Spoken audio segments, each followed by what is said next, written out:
Hi everyone, from Vincent, Tallulah, and I. We're all in the kitchen today for this video, so I'm sure you will be hearing from all of us at one point or another in this video. This is the video for week 4 of my monthly deck challenge for spring of 2014. And for this week I worked with the Isis Oracle by Alana Fairchild. This is one of my all-time favorite oracle decks.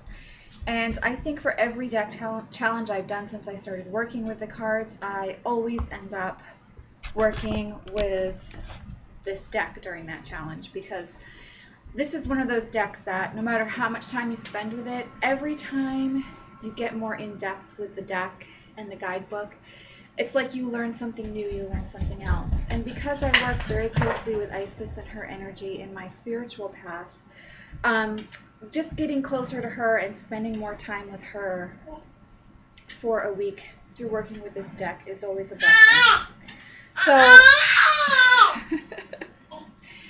So, this week with Isis, working with this deck, I had a lot of things going on. I had a very busy schedule, and I found the main messages from this deck were very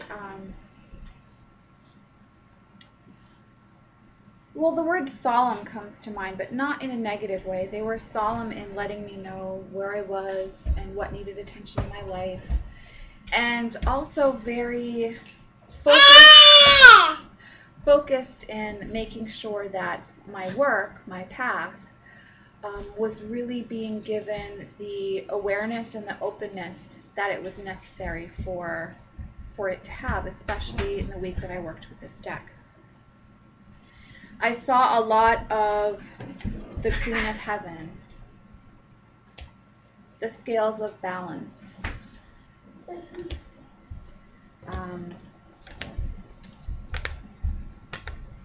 Here, I'll just show you some of the images while we talk.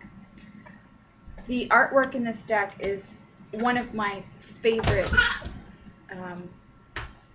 decks as far as the artwork goes, especially because I feel like it's so much my image of Isis, and you know, probably some of that comes from being in love with Cleopatra at a very young age, watching Liz Taylor play Cleopatra, and the kind of energy that that movie gave Isis. But the images in this deck are just gorgeous, whether you line up with the idea of Isis in the way that I believe his name is Jimmy Manton, the artist, drew her or not. There is a power to these images, and a power to, yes, Jimmy Manton is the artist, and a power to the images, to the guidebook, to the deck, that really line up with the idea of the empowered and full picture of the sacred feminine.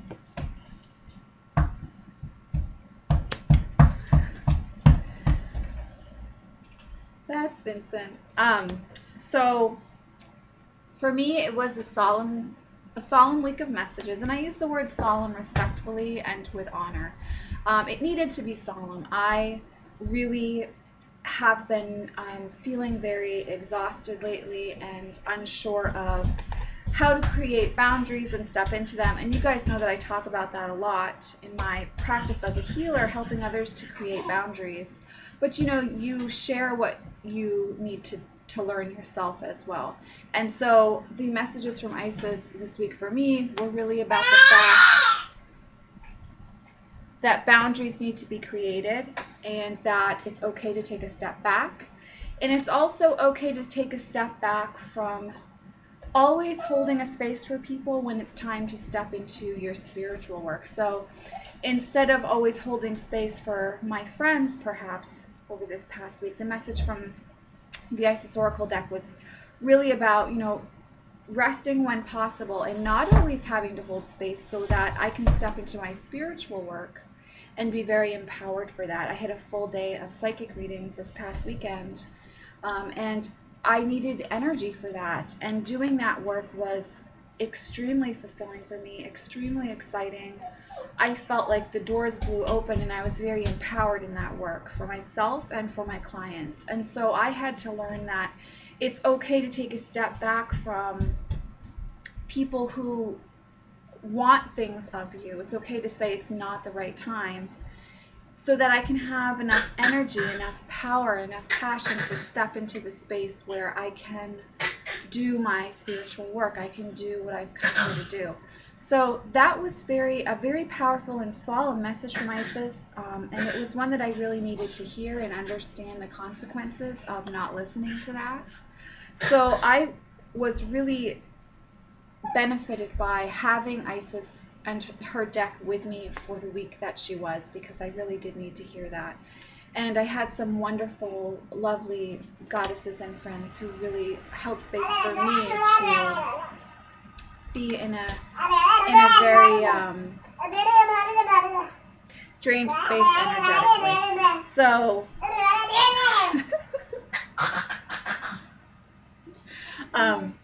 anyhow, so the message from the Isis deck was very solemn for me this week in a very powerful way.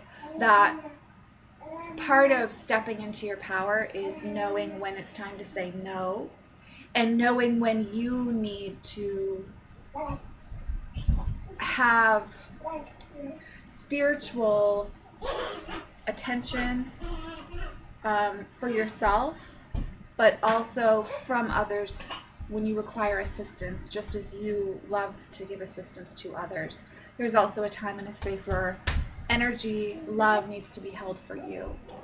And so Isis very clearly gave me that message through this deck. And I was able to work with this deck quite a bit, you know, more than I had with some of the other decks in the past few weeks of this challenge. So I was really thankful for that. You okay? Yeah. So, that being said, that it was a very solemn, powerful week with this deck. I got some really clear messages, and I had to do some soul searching, and it ended on this really high note with this amazing day of readings for some wonderful women that came in to have some readings done. And just spending an entire day doing that, I was so uplifted by that and so energized, and I was so thankful that the Isis deck was with me leading up to that point and pushing me into that space. It was very powerful. But let's talk about the guidebook for a minute, because this is a guidebook that I read and reread quite often, and you can tell I have like lots of notes and things like that in this book. The guidebook is really intended to be used for ritual, for meditation. Thank you. And so it's much more than just a here's the meaning of the card, that's it kind of thing. It's really very, you go in depth into the card meanings. It's a very large guidebook. You spend a lot of time with the energy around the card, within the card, and around you at the time of drawing the card. And then you really step into some ritual workings and incantations and different spell workings that you can do with this deck. So I really took advantage of using the guidebook, and I, as always, found myself very blessed by taking the time to do that, because I was exploring different layers with these cards, different messages, different meanings were coming through for me intuitively, even as I was reading the guidebook. And a lot of things really hit home. For instance, the Oracle of Soul Retrieval was one of the cards, and I also used it for the Facebook page. And so here's just a little bit of what's in the meaning for that one. The Oracle of Soul Retrieval also brings a special message for healers. Sometimes in your deep work with others, your desire to be of service can drain you if you are not carefully cleansing your energy field. If you have pulled this card together with the Pyramid of Light or the Pillar of Light cards, and you are encouraged to do swift and thorough psychic and spiritual cleansing each evening and morning for the next several weeks until you feel more of yourself again. You will notice the thoughts and feelings of others becoming less intrusive. This is unconditionally loving. Your clients will gain more strength in learning to feed their own energy field rather than feeding off yours, and you will gain more strength in this process too. It can be hard work to change patterns of professional and energetic dependency, but it is worth the effort to do so that you do not become drained and unable to continue your path as a healer. So, and then she says, this guidance applies equally to those that are not formal healers, but tend to attract those seeking guidance and support informally into their lives. So you can see that, you know, even if you don't necessarily agree with her saying there's a need to cleanse, you know, that's a personal spiritual choice that we make, whether we believe that or not. You can see that she does give you some in-depth information for the cards, and she really does focus on this deck with the understanding that if this deck has come into your life, whether you've been gifted it or you've bought it, it's a deck for healers. And as she also said in that paragraph, whether you're a formal healer or an informal healer, in one way or another, you are working with healing energy for yourself and for others in your life. So the messages are very empowering and powerful regarding being a healer and all of the different pieces that come into that puzzle. So you can see that that's just one small paragraph up here. That was just one small paragraph in this whole, you know, meaning for this card, which is like 3 or 4 pages long. So each card is given a lot of attention to detail. I love Alana Fairchild's decks. I have the meditation CD that goes with this, and I love that too. This deck is incredible, and I just, as each year goes by with this deck, I step into a new space of loving and clarity about my path when I work with this deck. And again, the message for me this week with the Isis Oracle, it wasn't the messages that I had received the weeks previously. This was really about there's an imbalance. There's a need for it to come back into balance, and remember what your purpose is. Remember what your path is. And own that power and own the steps that are necessary for you to have the energy in physical form to be present for the experience. So I found that to be just what I needed. Very empowering. I feel a lot clearer this week, and I've taken a few days and not done as much as I usually do, and I'm feeling a lot better and a lot clearer. So I really needed to work with this deck, and I needed these messages, and I am infinitely grateful that this was the week that the Isis Oracle showed up to work with me. So that's been my experience of week 4 with the deck challenge. Let me know what experiences you guys are having. I am loving everything everybody's sharing with me, and it seems like we're all really enjoying taking our work with our cards to the next level. This is about deepening the practice. So it's been really, really fun. And for week 5, Oh, are you okay? Okay, you can have your toy back. Tallulah just took Vincent's toy.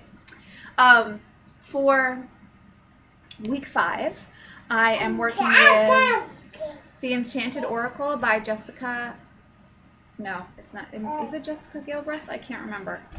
It's The Enchanted Oracle by Barbara Moore, and I think Jessica Gilbreth did the artwork. If it's not her, then it's, oh God. Sorry guys. It's The Enchanted Oracle by Barbara Moore. If you look it up online, it will pop up. I can't believe I'm blanking on the artist. Anyhow, I'm having a really, really exciting week working with this deck, and this is a newer deck for me. I haven't really got to dive into this one, so I've been having a lot of fun this week working with this one. And then I think I'm going to go one more week. I have another deck I want to work with, although it's probably not a very popular one for everybody. I'm going to work with the Archangel Power Tarot cards by Doreen Virtue. I know, but you know what? I really like her tarot decks. Are very accurate, even though I can't stand the darn things. So I'm going to work with that I'm going to take it out to 6 weeks, and I'm going to work with that one for week 6. But for week 5, I'm working with the Enchanted Oracle deck, and I really, really like this one, guys. I'm going to do a review this week. It's really, really good. So I hope if you have the Isis Oracle deck, you're loving it just as much as I am, and finding a new depth and a new layer with that deck as time goes on. And I'm wishing you all many blessings and joy on your path. Remember that doing what you love, taking that leap of faith and stepping fully into that, there is a passion and a purpose and a joy and a bliss that you will find, and you will see that you are infinitely protected on that path when you step into that.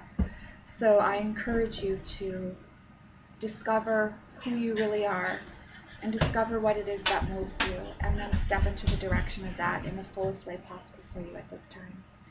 So blessed be you all. I will talk to you soon. Bye.